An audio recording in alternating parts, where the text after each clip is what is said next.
Assalamualaikum warahmatullahi wabarakatuh.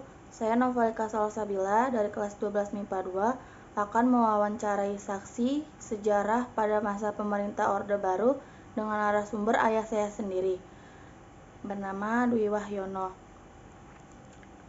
Langsung ke pertanyaannya.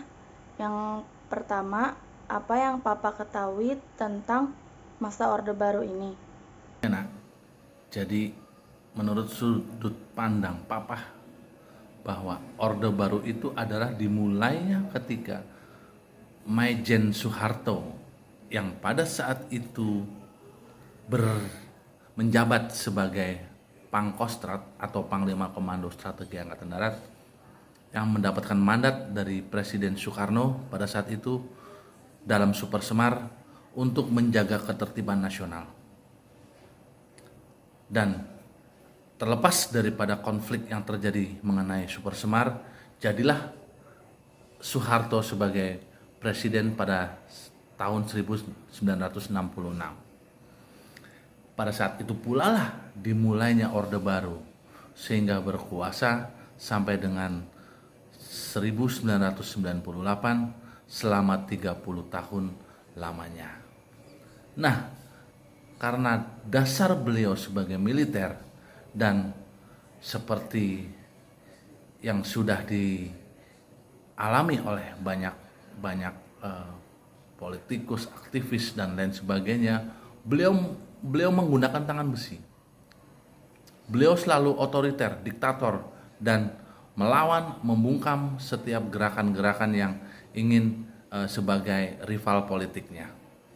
Karena itulah benar-benar berkuasa secara langgeng sampai dengan 32 tahun. Dan seperti juga teori dari Machiavelli bahwa seseorang itu cenderung mempertahankan kekuasaannya. Demikian secara singkat gambaran yang Papa bisa sampaikan ke. Pertanyaan selanjutnya, pada saat itu Papa berusia berapa tahun dan kondisinya seperti apa? Mengenai pertanyaan kamu yang terkait dengan Papa umur berapa pada saat terjadinya reformasi 98? Begini, jadi sebenarnya bukan dimulai pada saat tahun 98 itu Papa bergejolak, berteman dengan teman-teman di Taman Ismail Marzuki, berteman dengan teman-teman di Jalan Diponegoro, berkumpul dengan teman-teman lain di arena kegiatan sosial budaya dan politik. Tapi memang sudah berlangsung lama Papa memendam kekecewaan terhadap Orde Baru yang dalam menjalankan pemerintahannya itu penuh dengan korupsi, kolusi, nepotisme dan lain sebagainya. Dan itu terkait juga dengan kebijakan Dwi Fungsi ABRI yang pada saat itu menempatkan siapapun yang petinggi TNI pada saat ini, kalau dulu adalah ABRI, sudah berpangkat tinggi, itu akan ditempatkan di seluruh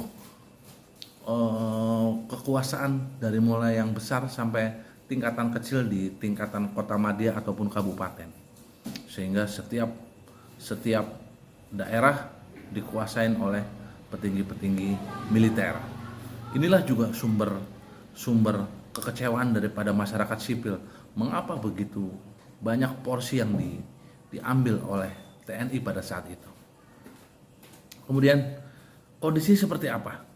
Kondisinya itu benar-benar luar biasa. Pada saat itu seluruh dunia dihantam oleh krisis moneter, krisis global, krisis keuangan, tidak terkecuali Indonesia.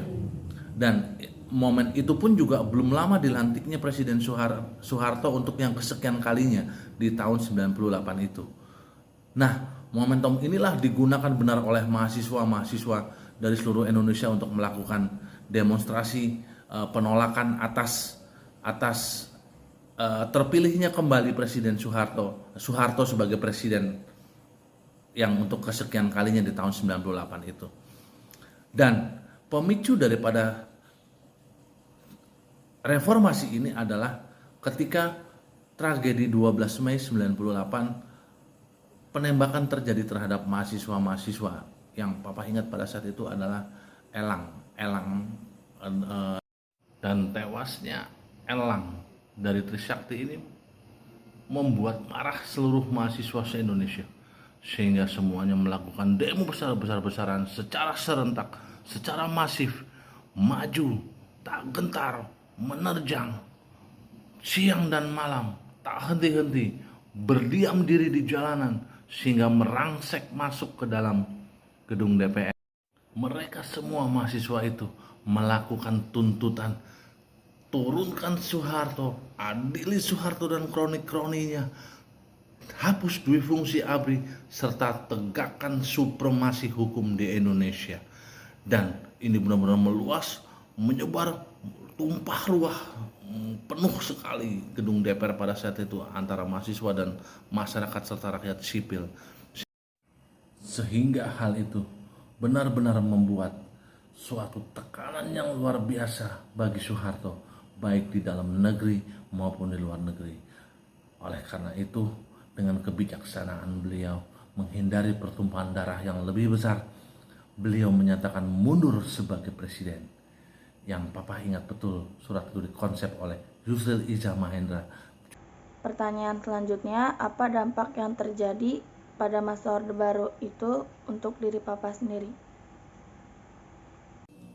Begitu hebatnya dampak daripada reformasi itu, benar-benar membuat ekonomi Indonesia benar-benar lumpuh, sehingga banyak dari golongan masyarakat menengah ke bawah itu benar-benar luar biasa mengalami masa susah yang berkepanjangan. Contoh saja, untuk antrian minyak tanah begitu panjangnya. Beras walaupun harganya tinggi tetapi susah didapat pada saat itu. Kemudian situasi keamanan sudah benar-benar tidak terkendali.